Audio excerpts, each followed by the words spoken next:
So we've got this recent news where China's Ministry of State Security is sounding the alarm about iris scanning crypto projects, right?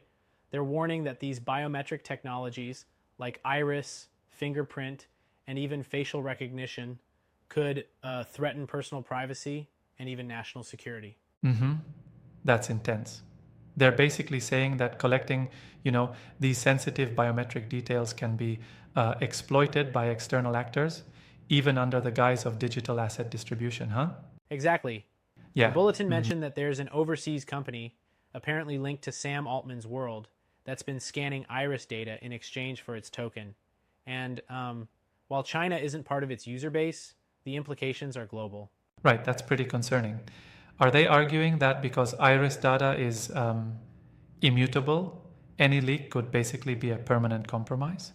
Precisely. Iris recognition is like your unique, unchangeable digital key. Once it's out there, you can't just reset it like a password. That's why the MSS stressed that this isn't just a privacy issue. It's a national security risk, especially when you mix in potential espionage operations. Definitely. And I noticed they also mentioned facial and fingerprint data.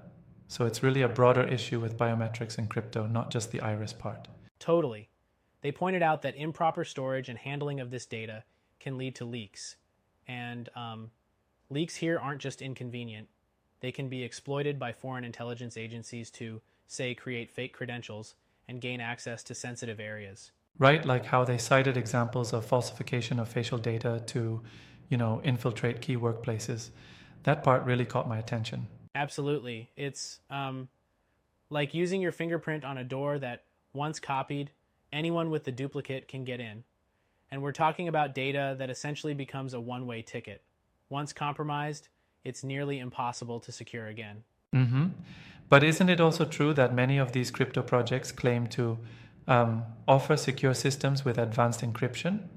I mean, could they not argue that the risk is minimal if they, right, have strong safeguards in place? Well, that's a fair question. Yeah. But here's where the caution comes in. Even the best encryption can be bypassed if the underlying biometric data is compromised. Unlike a password, if your iris data is leaked, there's no way to change it. It's a permanent vulnerability. I see what you mean. And I guess this is why the Chinese officials are so adamant, especially considering the sophistication of modern biometric collection technologies used in these crypto projects. Exactly. And there's also an interesting twist here with digital identity. You might remember that Vitalik Buterin recently proposed something called a pluralistic identity system. Essentially, it's about verifying identity through multiple sources to keep things more private and less centralized. Yes. Oh, yes, I recall that. Instead of relying on one rigid, trackable biometric, the idea is to use a blend: government records, social network verifications, community driven attestations, etc. So no single leak can compromise you entirely. That's the plan, right? And it challenges the notion that one fixed biometric, like an iris scan, should be the sole key to digital identity. It's like having multiple locks on one door rather than one that, if picked, leaves you completely exposed. Interesting analogy. But, even with pluralistic identity, aren't there risks of oversharing or creating other security vulnerabilities? Do you think Buterin's approach is enough to counter these advanced iris scanning concerns? That's a great point. I actually kind of agree. It's not a silver bullet. While pluralistic identity can mitigate some risks, it still relies on each verification source being secure. If one element gets compromised, it might still lead to privacy issues. Right, so in a way, technological fixes are a double-edged sword.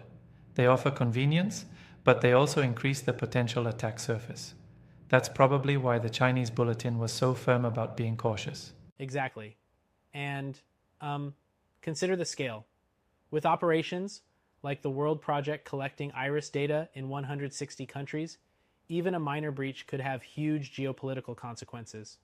Foreign states might use that data not just for commercial exploitation, but, well, for espionage.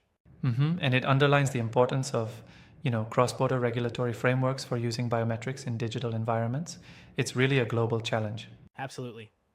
National security now isn't confined by borders, which means regulatory bodies have to work harder to protect citizens on a global scale. The bulletin is a wake-up call, really. It's urging everyone, from regulators to tech developers, to implement stringent safeguards for biometric data. Yep, and it also highlights the delicate balance between innovation and security. While crypto projects want to leverage cutting-edge tech, they absolutely can't ignore the inherent risks of biometric vulnerabilities. Definitely. And, it's not just about technical fixes. It's a broader conversation about privacy rights as well. Users need to be aware of what they're signing up for when they interchange biometric data for digital tokens. For sure. I mean, when a service offers you like free tokens or access, but in return, they're collecting your unparalleled personal data, it's a serious trade-off.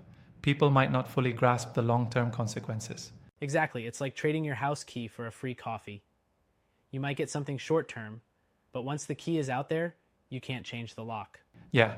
That's why the irreversible nature of iris leaks is so dangerous. And then, on the flip side, there's a question of trust.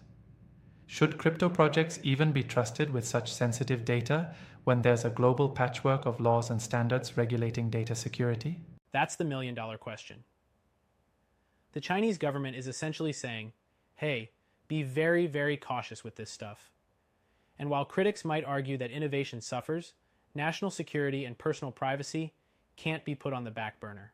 I get that. But sometimes you wonder if it's also a move to curb crypto's international expansion.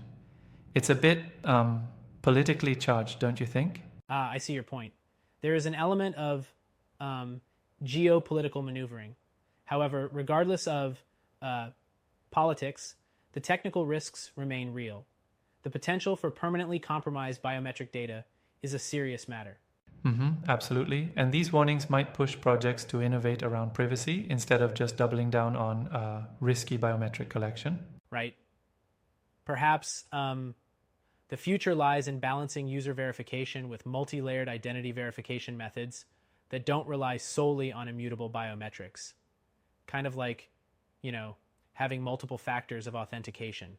Yeah, sort of like a combination lock where you need several numbers, not just one unique fingerprint or iris pattern to open the door.